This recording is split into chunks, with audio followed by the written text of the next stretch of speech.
Everything starts with the fundamental principle that we all have our own unique stories. We have stories about the past, the present, and the possibilities of the future. We are meaning-making machines looking for patterns in absolutely everything that's going on around us, continuously trying to understand why things happen the way that they do. Most people aren't aware of their stories, going about their daily lives, oblivious to the fact that they're not really creating new experiences. Instead, they're constantly living into their past, reacting to situations in automatic ways that are usually just a reenactment of or a pushback on their own beliefs about their particular childhood experiences. But why do we create these subconscious ways of seeing the world at such an early age? And without work, why do they remain so impactful throughout the entire span of our lives?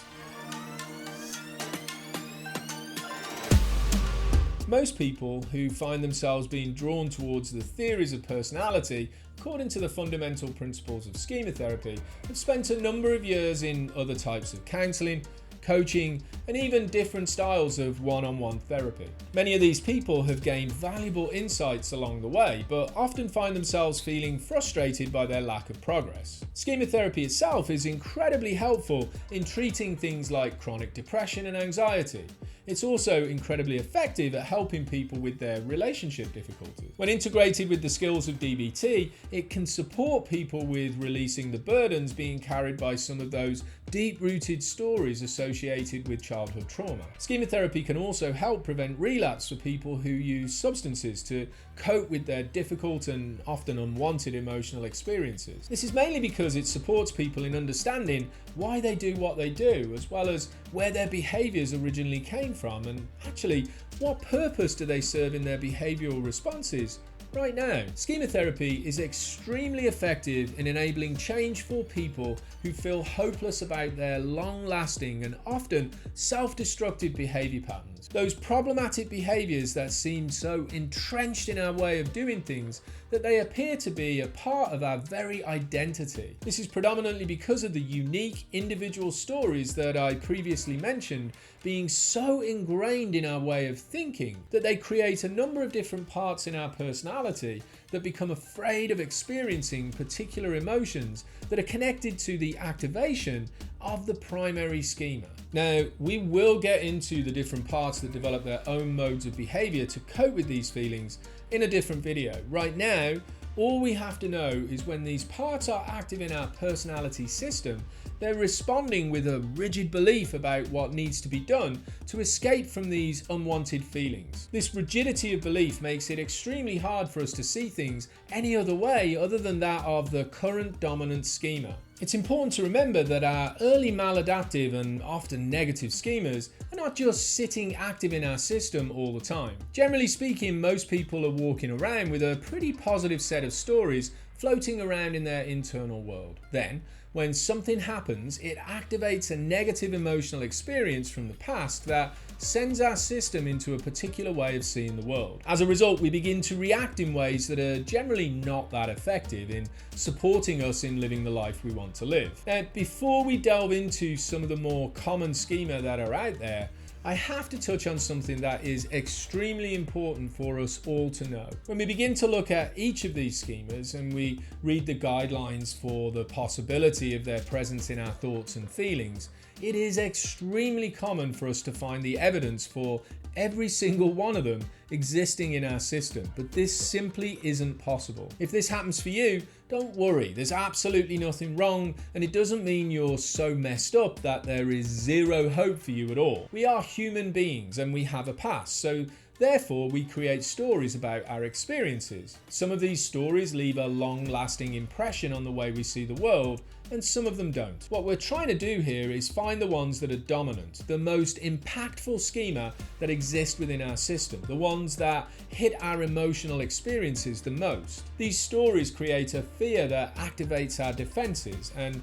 that's not going to be the case for every single one of them, regardless of how it might seem at first. Keep that in mind as you start to do this work, because you will find a relationship with every single schema as do I. However, it's not the case that every single schema has an impact on my system, and this will be the same for you when you dig beneath the initial reaction that you might have. Next, we're going to take a look at a list containing some of the more common early maladaptive schema, along with a brief description of what each one might mean. These are the main schema that I come across in my work with my own personality system and the work that I've done with the people that I support. Now, please remember, before you dive into this type of work, make sure you have a solid foundation underneath you. Connect with your support network and let them know what you're doing and how you're feeling. Build structure into your daily routines. Take care of your physical well-being, and be sure you're practicing mindful awareness every single day. If all of these things are in place and they're working well for you, when you see a description inside of a schema that really speaks to you, click on the link that's connected to it in the website page that's attached to this video and take a look at the information that's contained there yourself. Ask yourself the questions in the worksheet at the bottom of each page. And as always, if you have any questions at all, or any concerns, or if you're just looking for some more clarification, come join the free online meetings on offer each week and join in on the conversation about the different schemas and modes that many of us are dealing with.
Again, please keep in mind that this list is only a list of the more common schema that I've found in the work I do with my clients and with my own personality system. There are many other different types of schema that have been identified in the ongoing research in the world of schema therapy. If you don't find the one that fits your childhood stories here, it doesn't mean it doesn't exist. If this is the case for you, develop your ability to practice mindful journaling about your thoughts and feelings in emotionally overwhelming and activating situations. Then, when the time is right, go back and read these journals at a later date. This will give you some insight into the stories that are active in your system and hopefully lead you to a particular schema that you can focus on. And listen, if you've got an opinion on this or anything else to do with the integration of DBT and schema therapy, please leave a comment in the chat. I'd love to hear your point of view. If you want to know more, like I said before, come join the live online meetings that I facilitate each week on Zoom. I'll leave some links to those groups in the description below. And as always, if you like the content of this video,